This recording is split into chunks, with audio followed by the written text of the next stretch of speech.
Hello, History 102. We're looking at the final here, all right? And so that which I subjectively wrote out is your final.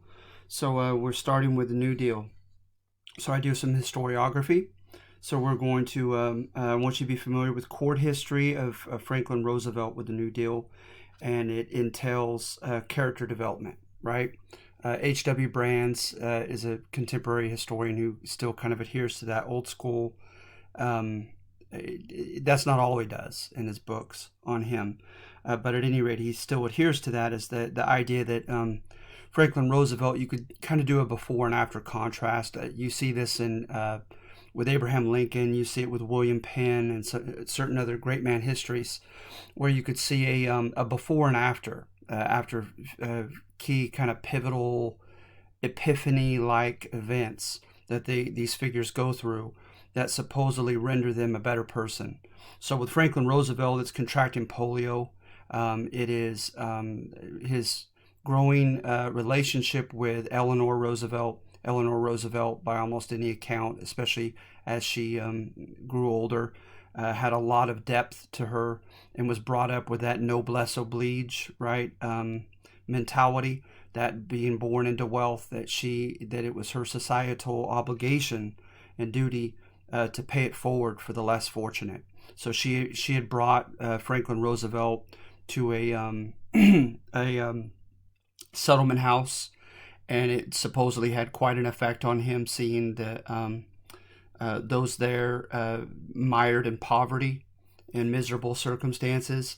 And of course, down at Georgia Springs, right, where Warm Springs, Georgia, where he sees kids who have been afflicted with polio as well and didn't have the money that he had to continue to pay for treatment.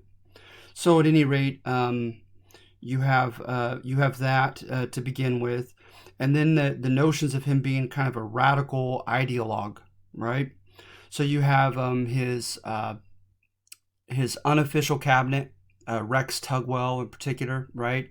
Guys who had been aboard the famous USS Roosevelt and had toured Europe and had some radical ideas and also some approval, some controversial approval of some of the policies going on in communist Russia and even in Nazi Germany, etc. And so they came as unofficial gentlemen, and he would have them meet with the official cabinet members who were seen to be more palatable for the the senators to approve of and for the public to accept. But he would tell them that they needed to have discourse with his unofficial radical friends, and he would insist that they come to some type of an agreement.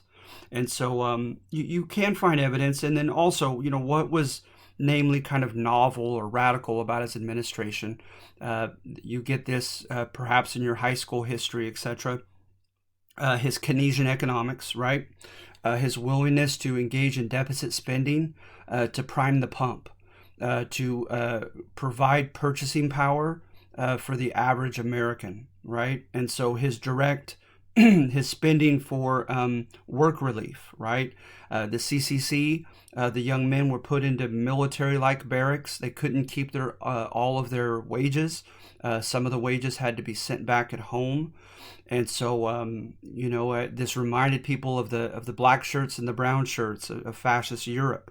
To some critics, the WPA at any time, right, according to Brinkley, had 2.5 million people directly employed by the federal government, building bridges, etc., whatever it might be, right? That wasn't as important as providing salaries for them, and they didn't use middlemen, construction companies, etc., right? So this was seen as novel, putting everyone to work, right, during peacetime especially. And so then you have the TVA, right, the Tennessee Valley Authority, and the government got into the business of providing and even subsidizing hydroelectric power for poor Southerners. And so that was, people could make, when they began subsidizing it, people could make allusions to gas and water socialism and so forth, right? And then you have, writ large, not just at the state level with like Hiram Johnson and other progressives at the state level, that now we're dealing with the federal government. The Agricultural Adjustment Act, right?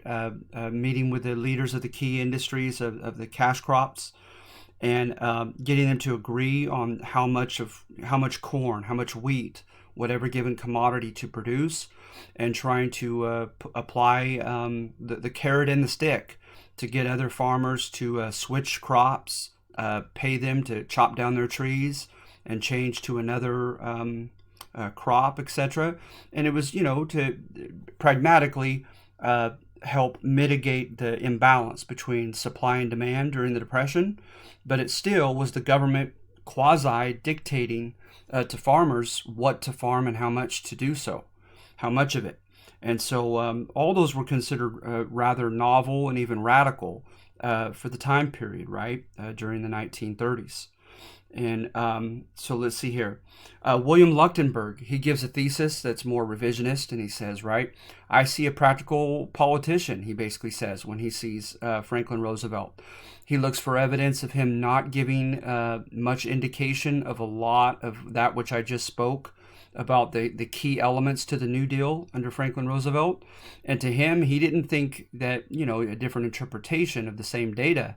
Some people might say that he didn't think the public was ready for that, and he kind of wanted to just spring it on them after he had already been elected. And others, like Leuchtenberg, believe that he genuinely didn't know what he was doing, and he was all over the place because he didn't have a real deeply set platform or ideology. And of course, he became a Democrat when, his removed relative Teddy Roosevelt was famous and president, etc. And as a Republican, he got quasi, from what I understand, political in his Harvard newspaper. He took a stand against the Tammany political bosses and machine in New York. So, and he sided with Woodrow Wilson for the presidency, right? In 1912 against his own relative. So you definitely can make the argument that this man had some principles, but the whole idea of him knowing full well and having this well defined, progressive, liberal agenda, Leuchtenberg doesn't see it.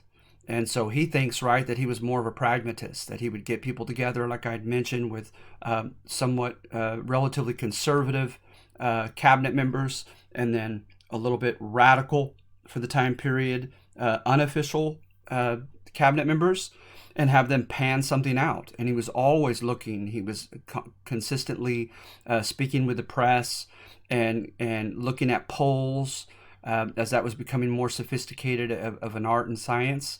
And he was looking to see what brought about practical results, that which was, mitigating the high supply and low demand, low purchasing power, unemployment, right, was up to a quarter of the workforce. And so he was looking for practical solutions, and he was kind of on a trial and error basis, according to William Leuchtenberg. All right. Then switching over to, or transitioning to World War II, right? What we do here in World War II is like in the argumentative assignment that I had given you, I put it under the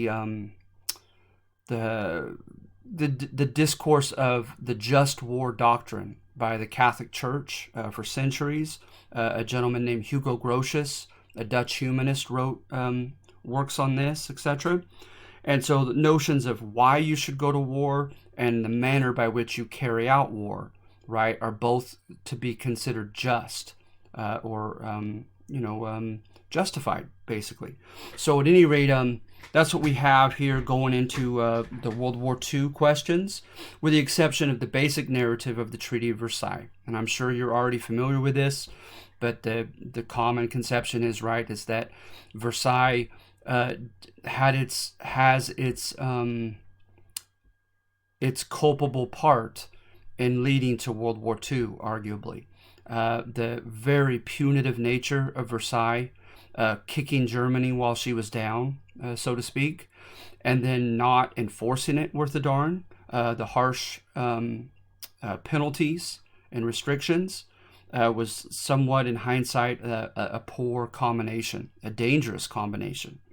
And so I don't want to get too long into that, but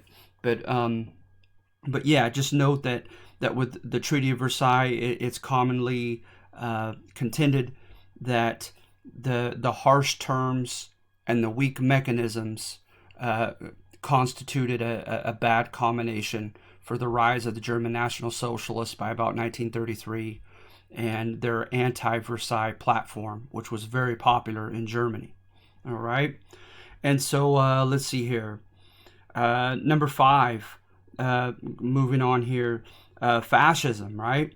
The organic theory that fascism adhered to, right? That you were just one cog in the wheel. You were just one, you as an individual inherently mean nothing. Your demographic inherently means nothing, only insofar as it contributes to the well-being of the entire community. So, right, with organic theory, like you are the thumb, you are the bicep, you are the brain, whatever it might be, part of the body politic. You must do your job in the functioning of society. And therein is your significance, is your contributions to the whole. So the whole idea of if you have to crack a few eggs to make a good omelet comes to mind, right? That the individualism that runs rampant in American political tradition was lacking in fascism. You as an individual do not matter, at least theoretically, in a fascist society. Also, the way they sanctioned violence. Not only by way of imperialistic designs on other countries, right, whether it be Lebensraum or this Greater East Asia co-prosperity sphere of Nazi Germany and Imperial Japan, or whether it be domestically, right, as you reverting to violence against dissension within your own community, your own nation state. So the Gestapo, right? Gosh, I apologize. I want to say it's Kampftei. They each had a military police. They had the Nuremberg laws. They had the Great Purge in Japan.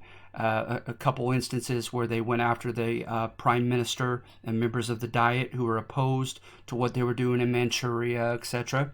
in Japan. And then, of course, they outlawed all other parties in Nazi Germany.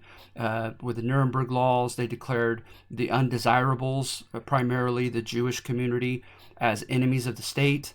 And we all know what it's going to devolve into. So at any rate, those are some reasons, and also just an autocratic rule by a charismatic ruler, a single person ruling, right? And the Führer, right, or El Duce, knowing what, almost ascribing divine-like qualities to the leader, that he almost mystically knows what's best for the entire community and what direction they need to go, and there's no questioning him, there's no defying him. There's no checks and balance against him, even by way of a written constitution, etc. Much less an oppositional political party or another branch in government. So for all those reasons, right, on number 5, with just war doctrine, you can make the argument that we were fighting a worthy cause against fascism being spread from Germany and Japan. Then you also have specifics, right? Provocations by the by both sides as you get into number 6 and 7 on the final. And so with Nazi Germany, right, you have just one time after another, just defiance of the UN, right, whereby they it was a League of Nations at that time, but they the Anschluss, they weren't supposed to add on to Austria again, and they did it almost immediately. They contended that there were violations of the rights of Germanic people in the Sudetenland of Czechoslovakia. Then they went from the Sudetenland to all of Czechoslovakia, taking it from them. And they were warned one time after another and lightly punished, and it was as if Hitler was playing the proverbial bully of just seeing how far he could take things, and when he would not be stopped, he would take the next step. Moving troops into the Rhineland, which was supposed to be demilitarized, or if by anyone, by an international force. protecting France in particular from another invasion of Germany. And he marched into the Rhineland, right, with his soldiers, and the international forces let it happen and left. And so you have evidence of Nazi Germany, really kind of provoking this as far as, statesmanship with other countries in the international community. You have, of course, the infamous final solution, right? And the with the SA and the SS, the systematic marginalization and eventual murder of undesirables, which is going to amount to 12 million. That's just insane, right? And with the infamous death camps, right? Dachau, Auschwitz, etc.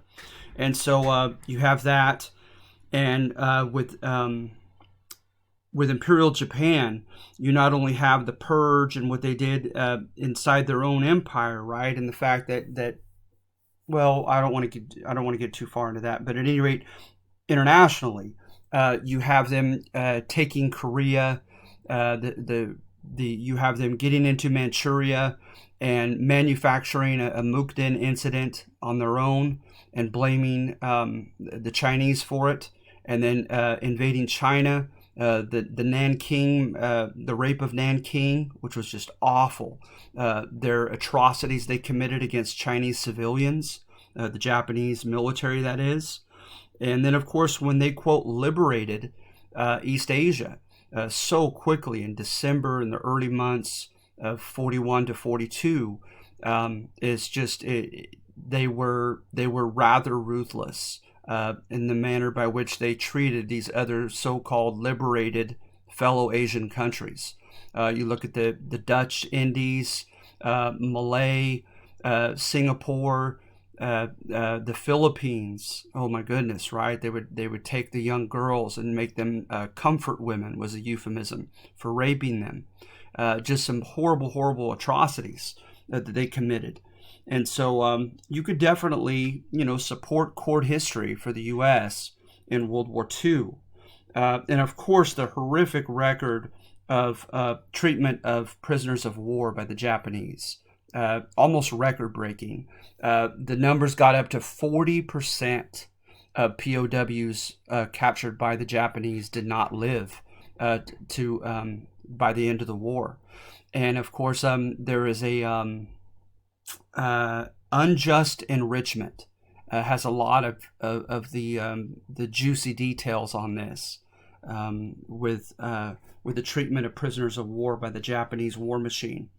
And so at any rate, and then of course Pearl Harbor, right? They did not declare war before they hit Pearl Harbor, and thus getting us involved in officially into World War II. So you're familiar with this, I'm sure. Just the basics here on the test. Revisionist history of the U.S. According to Alan Brinkley, Breckinridge Long and other members of the State Department had plenty of evidence for the Holocaust, at least having enough data to infer that the non-desirables, particularly the Jewish community, was in dire danger at this time, and they did not act upon it for quite some time. They had opportunities to hit railroad tracks at the very least that led to the death camps, the concentration camps, and yet they still oftentimes said that was not. The American military command decided that was not priority, that it was first winning the war. You also have the fact of racism, obviously. Segregated armed forces. You look at that time, right? The Sleepy Lagoon case and the Zoot Suit riots in L.A. against Mexican Americans, and plenty of evidence for racism against African Americans at this time, still having to fight in segregated units under white commanders, etc. So that's obviously ironic in us fighting a just war against fascism, right, and intolerance and oppression. And then you also have, with number 9, the manner by which we carried out the war. Executive Order 9066, right? There's an interesting book, All We Could Carry, right? Seattle and other cities told the inhabitants therein, the Japanese, the Issei and Nisei, right? The Japanese immigrants and their children, who by virtue of the 14th Amendment were technically U.S. Citizens. But one of them, Fred Korematsu, I believe it was, sued. It made it to the Supreme Court. And he said, hey, I'm an American citizen. They said, oh, no, this is special time, special circumstances. This is a wartime measure. Because we were afraid with these balloon attacks. The Aleutian Islands had tens of thousands of Japanese soldiers on them outside of Alaska.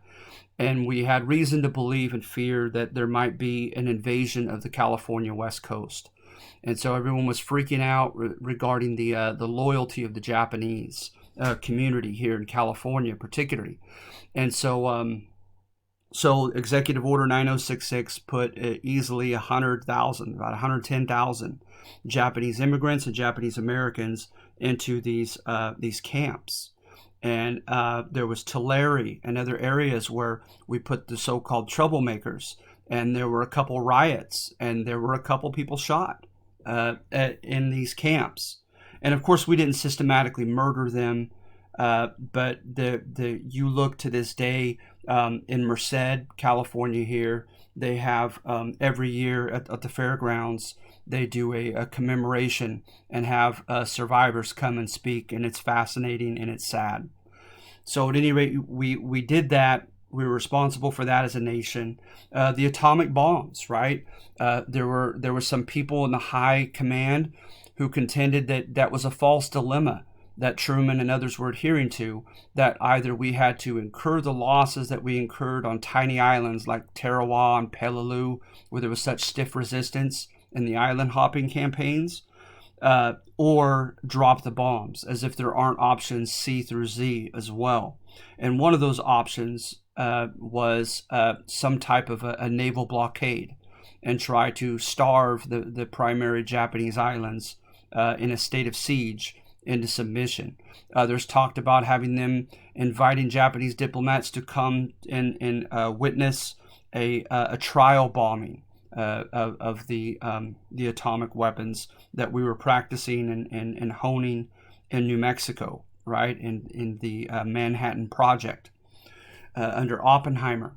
So at any rate, some people to this day contend that the atomic bombs were not necessary. There could have been other means used. And then, of course, you look at the official propaganda and other things. We called them the bucktooth Japs in light of what had happened with the Pearl Harbor attack, and the feeling as if we had been dealt with so unjustly because it was a quote, sneak attack when the war had not yet been declared. And then, of course, you look at our record of treating Asian Americans at the time, at the very least, going back at the very least to the mid 1800s, at the time of the gold rush, etc., right? And it was a terrible record. And so did racism have a part in this? To what extent did we really believe that their code of Bushido, their samurai code, engendered a sense of fanaticism so that nothing short of such a drastic move would get the Japanese to surrender? Or what were we also trying to make the Soviet Union a little bit more amenable at the diplomatic table by scaring them and letting them see what this bomb could do? Of course, for the time being, we had a monopoly on the atomic bombs, right? So we dropped them, right, the bombs on Hiroshima and Nagasaki.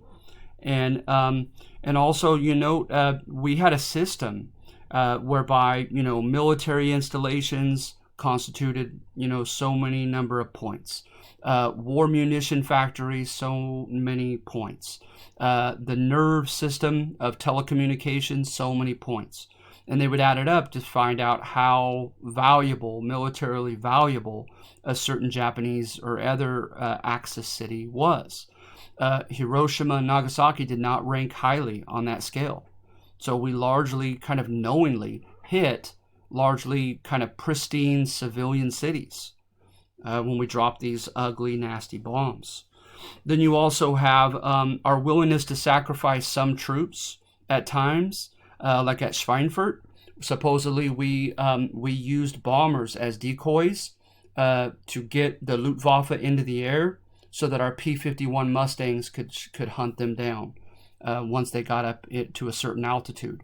But those poor boys in the bombers, some of them knew that they were being used as human decoys, and some of them, went AWOL.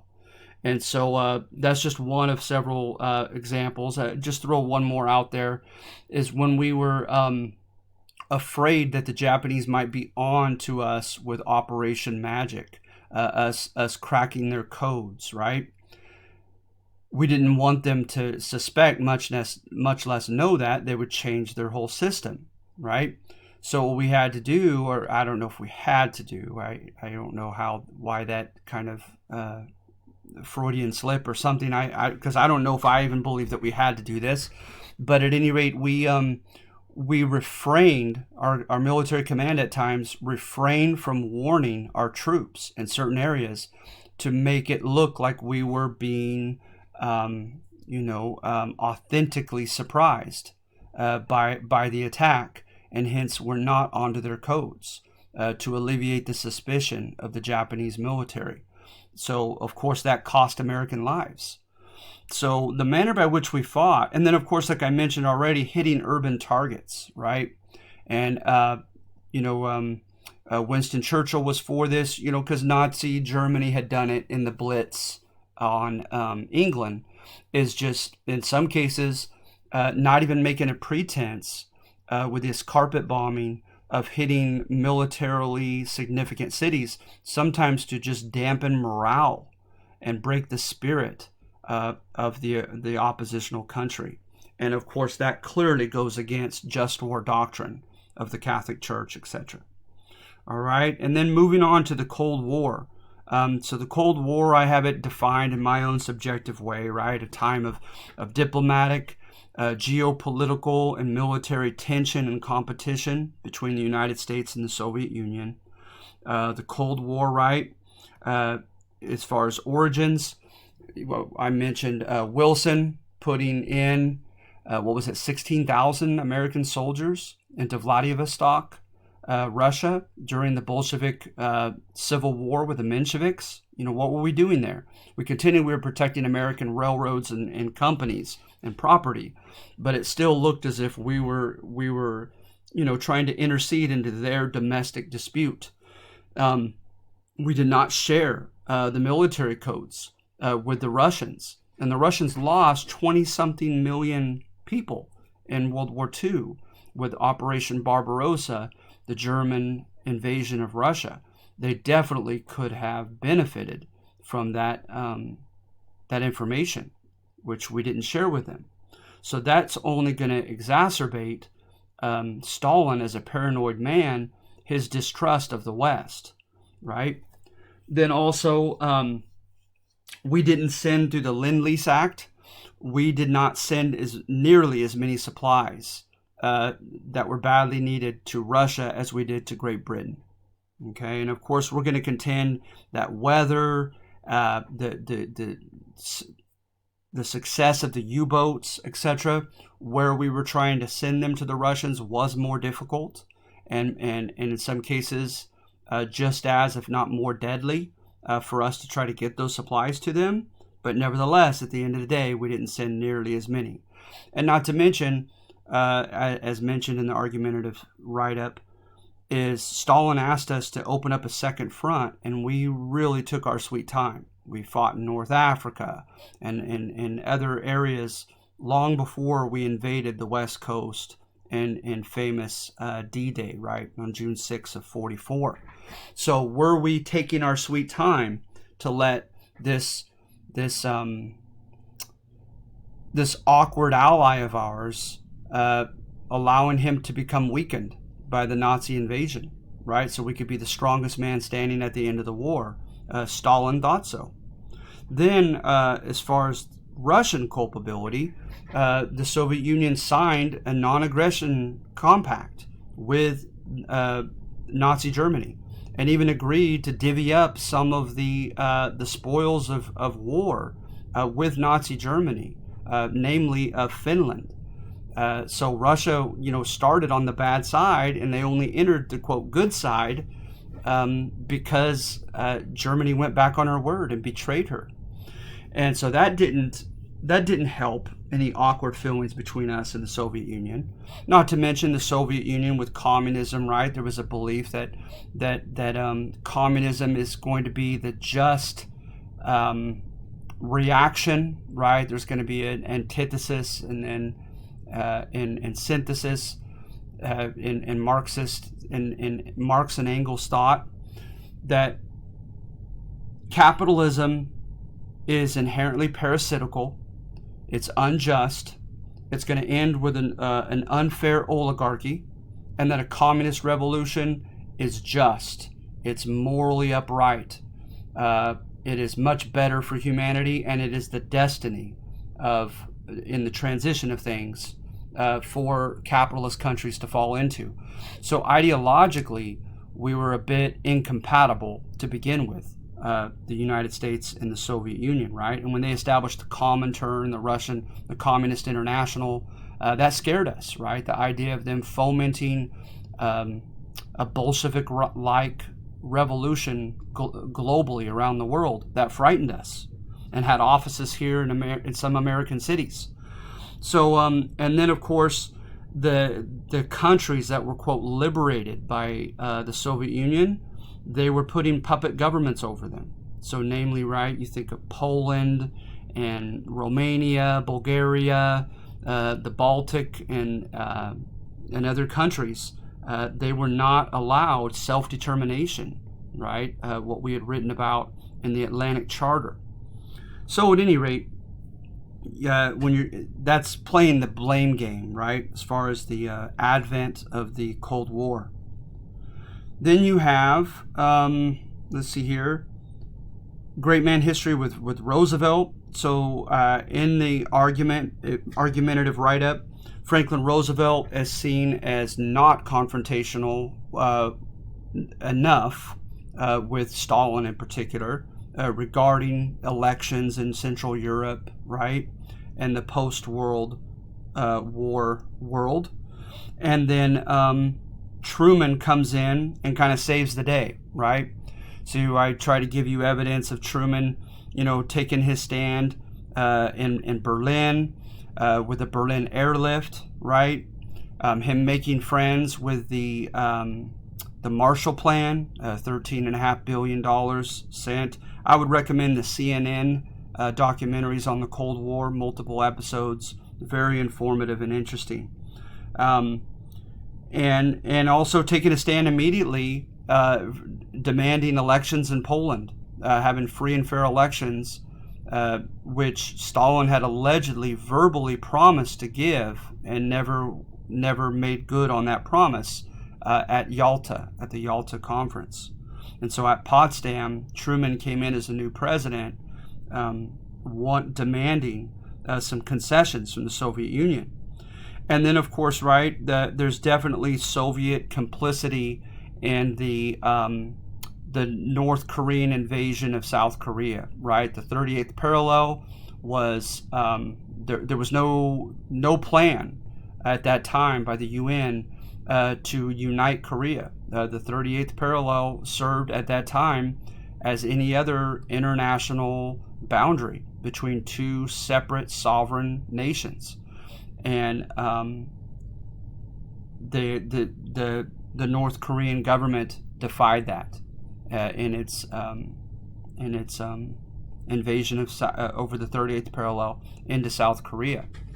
So then you have, right, the Winston Churchill's Iron Curtain speech, and he basically states, right, that every generation has its own bully, and we had just fought the bully of fascism, and no sooner had we done so and defeated it, this bully, than a new bully had arisen in the form of the Soviet Union. And he said that it was providential that the United States was the strongest nation standing, that was a liberty-loving country, and that therefore it ought to embrace the role of the protector, right, against the bully of other nations, particularly Europe. So in response to that, arguably, and not just in response to that, Harry Truman takes a stand, right? This, as I mentioned, a new sheriff was in town, right?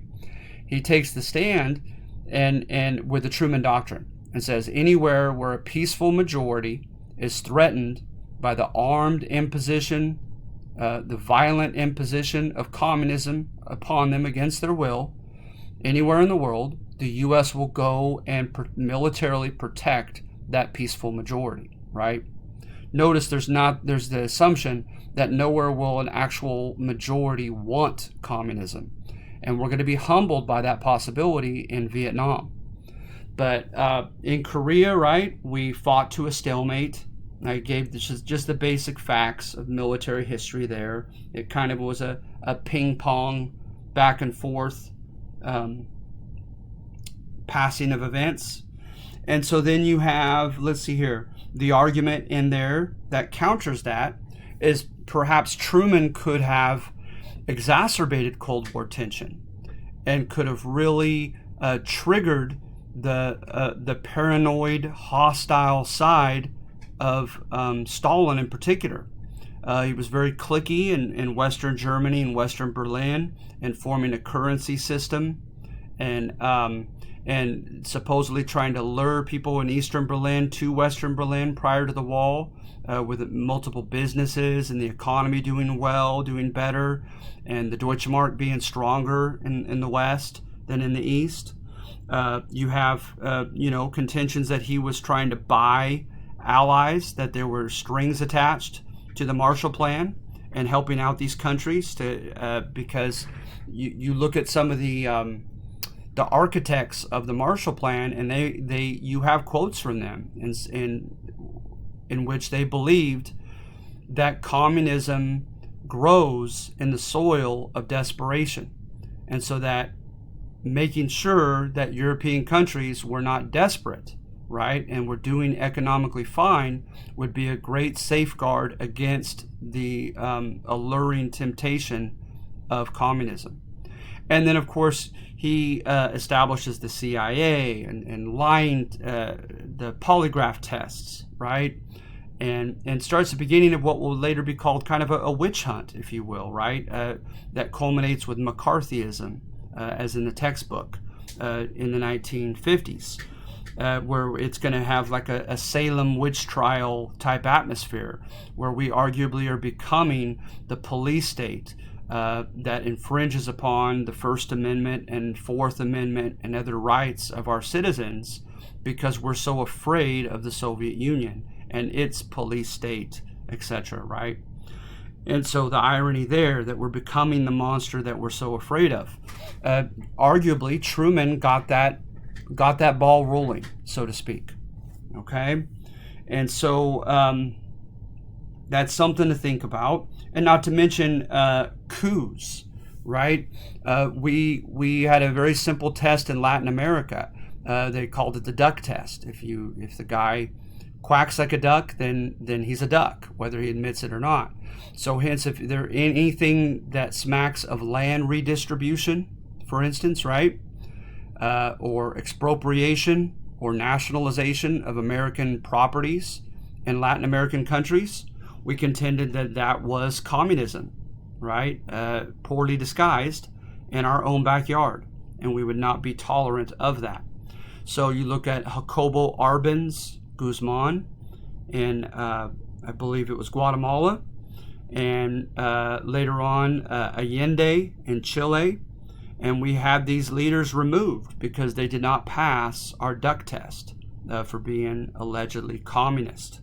Okay, and so and we got involved in other countries as well, like Iran. So at any rate, let's see here. So moving on to Vietnam.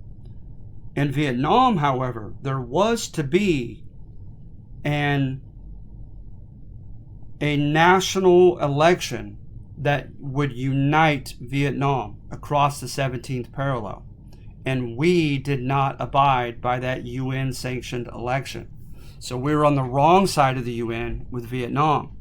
And some of our leaders made it clear, they were honest about it, and saying that they didn't think that we would win. They were afraid that Ho Chi Minh and the Communist Party in Vietnam was going to democratically, by way of an unfettered free vote election, win, right? And that's very humbling regarding the assumption of the Truman Doctrine, that nowhere would a peaceful majority actually choose or want communism. I don't know that one. So at any rate, we have also the Tet Offensive. I want you to be familiar with that, okay? And that's in a video, one of the options that you had in the second Cold War assignment. And note with the Tet Offensive, that was really brought about the press's involvement and opposition to the war, because they felt as if they had been lied to up to that point. General Westmoreland had said that, you know, the search and destroy method was effective, that the Northern Vietnamese army was on its heels, was about to give up, that Southern Vietnamese, known as the Viet Cong, who sided with the communists of North Vietnam, that they were few in number and disorganized and disheartened. The Tet Offensive disabused the world of those notions, right? It demonstrated how numerically powerful, how well orchestrated and united, and how determined and tenacious the communists were in Vietnam. And of course, it reminds me a bit of our war for independence with Great Britain, with England.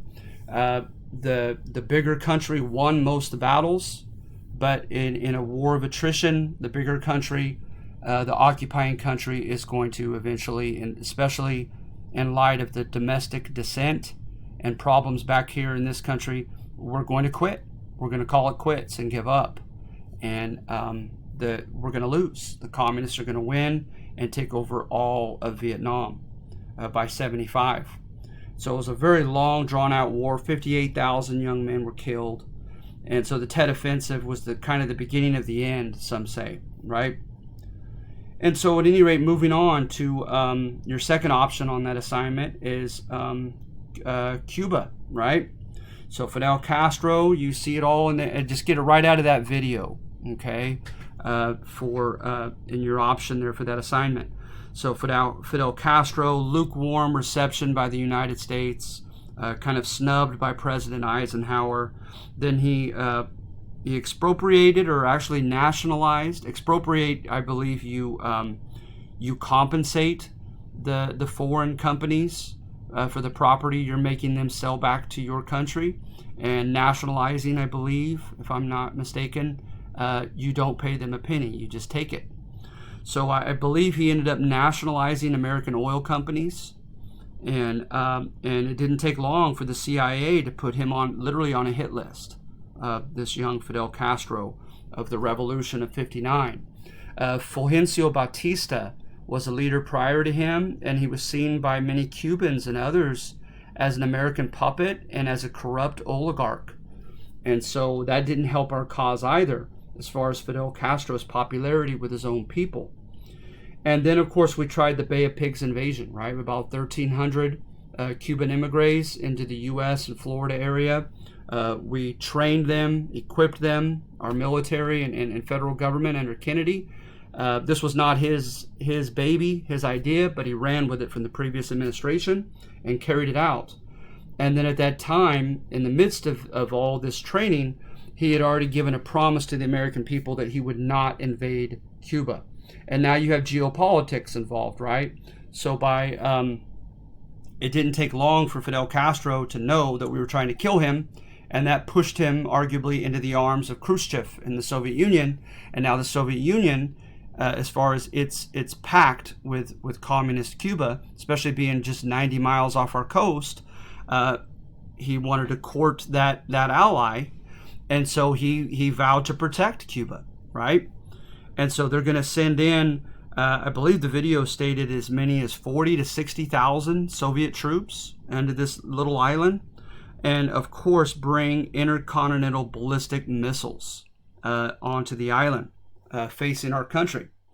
And so with that, right, that was in October of 1962, and just every primary and secondary source you could get your hands on just illustrates how precarious things became as far as possibly the end of the world and a nuclear holocaust between us and the Soviet Union, who now at that time had long held possession of nuclear weaponry, as well as the U.S. And so look in there and see how our naval blockade became effective. And then there was a compromise for us to take our nukes out of Turkey and promise that we would not invade Cuba. And then the Russians, right, evacuated, at least to a large number, and also took the nuclear weapons from the island of Cuba. And so it ended with a peaceful compromise, thank goodness. And so at any rate, going on to the civil rights movement, structural history, they look at World War II. And they look how the GI Bill and the military-industrial complex helped the economy out. And with GI Bill, it helped people become, the vets become homeowners with the FHA, and also get a subsidized college education. So it helped create a, quote, colored middle class, right? And some people contend that there have been experiments with this, where people have been wronged at some type of a workplace or some type of environment where they're trying to buy or purchase something. And they have found that a common pattern of those who are unwilling to tolerate an injustice, trying to buy something, right, are those with education. That it perhaps it gives a bit of a sense of self-respect and entitlement to human beings. But whatever it was, right, there seems to be an historical correlation, if not causation, between those two. That oftentimes a well-to-do middle class, especially educated middle class, has, if it is has found itself in an oppressive situation, once they become empowered like that, it doesn't take long for them as a demographic to demand their rights. And this is no different. And so this happens, right? You look at Jose Angel Gutierrez and some of the leaders of, Martin Luther King Jr., some of the leaders who took it upon themselves to take a big role in the civil rights movement were college educated. And some had even, of course, studied Gandhi and nonviolent civil disobedience and other forms of protest in college. And of course, the college experience is supposed to broaden your horizons, get you to become, in a good way, skeptical in what you receive as knowledge, and empower you. So then, great man, and then of course the Cold War. The Soviet premier called out our president in our country in the midst of the decolonization period after World War II in Africa and Asia. A lot of these countries began, these countries, quote, of color in particular, began fighting for and winning their independence from traditional European bullies, imperialists. And at that time, the Soviet Union basically said, why should you join NATO in the American side in its contingency alliance just in case we go to war with the Soviet Union, right? We're trying to gain as many allies as possible, and to join our economic and military bloc and diplomatic bloc. And the Soviet Union said, don't join the U.S. because they look at how they treat their people of color in their own country. And so that could have also helped trigger the American government's response to the civil rights movement. Then you also have great man and great woman history. Cesar Chavez, Jim Farmer and Bayard Rustin, Martin Luther King Jr., right? And the list goes on and on. And some would add to that, as far as great man history, Lyndon B. Johnson. And it's fascinating when you read a biography on him, because you begin to wonder what truly were his motives. And, some might argue that it doesn't matter, because he helped bring about the famous Civil Rights Acts through Congress in 64 and 65, regardless of whatever his motives may or may not have been.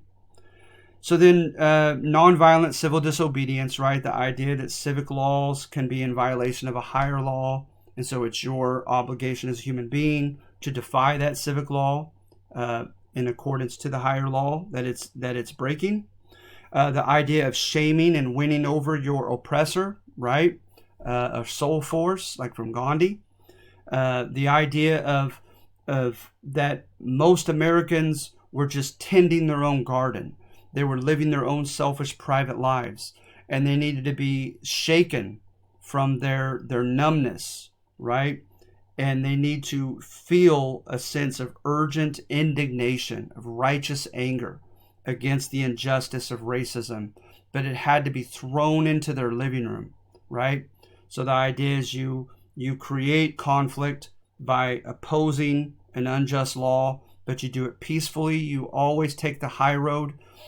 You almost expect the authorities to initially react violently, and you try to shame them, right, and win them over. But you also make sure that there is a member of the press, and preferably even a television camera to capture all of it, so that people sitting down to eat their dinners and turn on the television can see what you can witness when you look at Birmingham footage to this day.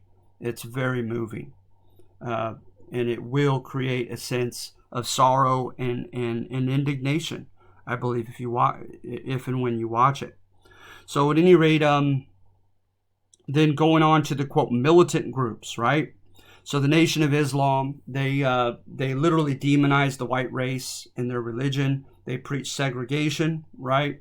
The Mosque number 7 leader from Harlem, Malcolm X, became arguably even more famous than Elijah Muhammad, its leader. The Black Panthers, right? They strolled and patrolled cops in Oakland and other cities to protect fellow African Americans and African American enclaves from police brutality. But there was much more to them. When you look at their 10-point plan, I would invite you to take a look at that. It's on the assignment. And then also the Black Power movement, right? Stokely Carmichael and others. Black is beautiful. And the idea that African Americans need to decolonize their minds as far as what they are to consider in their values and their behavior, right, and their outlook, and no longer think like the white man, but to be liberated from that as an enslaved people and an oppressed people. And then, of course, Malcolm X very often, right, spoke a bit critically of the nonviolent civil disobedient movement. And I'd invite you to look that up on YouTube, and he was a very powerful speaker. Numbers 24 through 30, I give you the chapters on the test. They're straight out of the textbook. So I'm going to let you do that. All right. I hope you guys do well. Please remember, you have only until the 10th. My MJC students, you only have until the night of the 10th to turn everything in, including this test. So jump on it, okay? I wish you well, and Merry Christmas. I wish I could have met you in person. All right. Bye-bye.